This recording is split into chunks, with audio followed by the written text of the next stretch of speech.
ওমা তুমি বললে তোমার সময় নেই, চিলি চিকেন করতে অনেক সময় লাগবে, করতে পারবে না, আবার করতেও নিয়েছো মা? সেটা করতে হবে না বাবা, না বলো তো, ছেলেরা বললে করে দেয়, আমি বলেছি করে না, এখানে তো তফাৎ আছে না।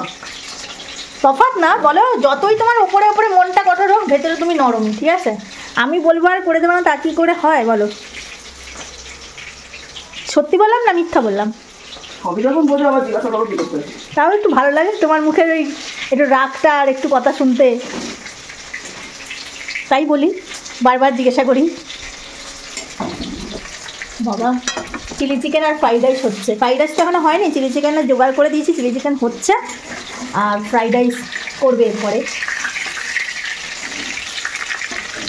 করতে তো সত্যি অনেক সময় লাগে, কী করবো, খেতে ইচ্ছে করছে। বাপের বাড়ি তো নেই, মা ছাড়া আর গতিও নাই। ও বাপের বাড়ি থাকলেও বাড়ি, শ্বশুর বাড়ি, বাড়ি খাওয়া বাড়ি, আর বাপের বাড়ি খাওয়া বাপের বাড়ি। তাই তাই হ্যাঁ, বাপের বাড়ি গেলে খেতে যাবা, মা খাওয়াতে চাইলে ভাই লোক হয়ে আইসে এখন ঝামেলা, এসে এখন খাওয়া করে করে। তার ভাই বোন আসলে, তার বোন আসলে, দিদি আসলে, তাতে কোনো আপত্তি নাই। যদি ননদরা যে খেতে চায় কিছু বলে, তখন বলে এই খেতে আসবে। যেহেতু শ্বশুর বাড়ি খাওয়া শ্বশুর বাড়ি, বাপের বাড়ি খাওয়া বাপের বাড়ি। হ্যাঁ সে তো 100 বার, মন প্রাণ খুলে যখন যা মন চায় খেয়ে তুই। শ্বশুর বাড়ি বাপের বাড়ি মতো নেই। আজকাল যা ভাই বোনরা সব বাবা, সে তো বাপের বাড়ি নিয়ে ব্যস্ত, তার ননদদের খাওয়াবে অত সোজা না, তখন তাদের শরীর খারাপ হয়ে যায়। ননদদের দেখলে তাদের শরীর খারাপ হয়ে যায়, লো প্রেশার হয়ে যায়, তখন হাই প্রেশার হয়, কারোর লো প্রেশার হয়, তখন ঘাম হয় শরীরে, কত কিছু, তখন তাদের রোগ বেরোয়। কিন্তু দিদি আসুক, বোন আসুক, মা আসুক, বাবা আসুক, তখন তাদের একদম। বাপের বাড়ি যাই, বলিও না যে এটা খেতে ইচ্ছে করে, ওটা খেতে ইচ্ছে করে, কি দরকার তাদের জ্বালাতন করা।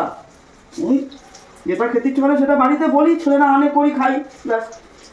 কোনোদিনই বাপের বাড়ি যেয়ে বলি না এটা খাবো, একটু করবা, কি দরকার সব। তাও তো তুমি যাও, আমি তো যাই না, তুমি আছো সব, আবার কি তোমার বাবা মা খোঁজ নয় যে তুমি যাবো? সে তো ঠিক আছে, গেলে কোনটা ভালোবাসি। হ্যাঁ, তাও তো তোমার বলার লোক আছে। হ্যাঁ, আমার তো সেটাও নেই। আমি মুখ দিয়ে না বললে কি হবে, আমার মা বোঝে যে আমি এটা খেতে ভালোবাসি, মা হাতের করে এনে দেয়, খা খা খা। হ্যাঁ, তো আমাকে কে বলবে তুমি ছাড়া? সেটা তোমাকে সব কিছু বলি, তুমি করে করে খাওয়াও, কত রকম কত কিছু করে করে খাওয়া। কালকে অ্যাবকাশে গিয়ে বলছি আমার মা এই তো মালপোয়া খেতে চেয়েছি, মালপোয়া দেবে, পাটি সাপটা কী না করে। বলি বাবা তোমার শাশুড়ি তো আমার দেখতে ইচ্ছা হচ্ছে। সেই উনি যে ওই করলো, আজান পড়লো, ওনাকে বলছিলাম, গল্প করছিলাম। তাহলে আমার শাশুড়ি মা তো আমি আমার ছেলে মেয়ে মানুষ করতে হবে শুনে আলাদাই হয়ে গেল। সেই কারণে আমি বলছি বাবা আমার ছেলে মেয়ে তো আমি বুঝতেই পারলাম না, আমার হলো বলে। সবই তো ছেলেটা তো মাই করে, মাই পড়াশোনা শেখায়, আমি তো মানে কিছুই করি না, তাও মেয়েটা করি, তাও ছেলে মেয়ে সবই তুলে দিল, উনি মানুষ করে দিল। এটা মনে রেখো, তাহলেই হবে, আর কিছু চাই না। মনে তো রাখবই। সত্যি মা, যাই বলো তাই বলো, কখন থেকে তুমি চিলি চিকেন রাখতে নিয়েছো? রান্না করতে একটু সময়ই লাগে, বিরক্ত তো হবেই বলো। যেমন কুটতে কাটতে সময় লাগে, তেমন রান্না করতো। কখন থেকে চিলি চিকেন রান্না চলছে, তার থেকে দোকান থেকে কিনে আনতাম 100 টাকা, একটুখানি খেয়ে হয়ে যেত। 100 টাকা এখন আর চিলি চিকেন হয় না, তোমার কথা। তাও বা ঠিক, 100 টাকা হয় না। দারুণ হয়েছে কালারটা, খেতেও বাম্পার লাগবে। এখন ফ্রাইড রাইস চলছে, চিলি চিকেন করতে অনেক সময় লেগে গেছে, এখন চলছে ফ্রাইড রাইস, তাও অনেকটাই দেরি আছে আর হতে। মা তুমি ফ্যান ঝরিয়ে করো ফ্রাইড রাইসটা? অনেকে আবার এর মধ্যেই করে, একসাথেই করে, এখনো তাও দেরি আছে।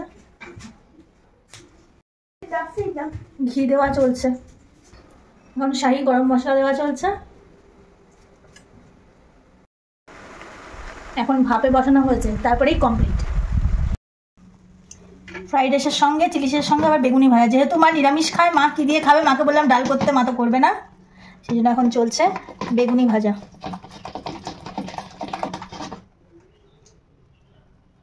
এই যে বেগুনি ভাজা চলছে,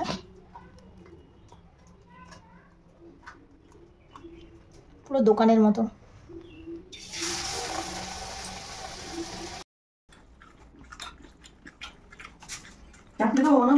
না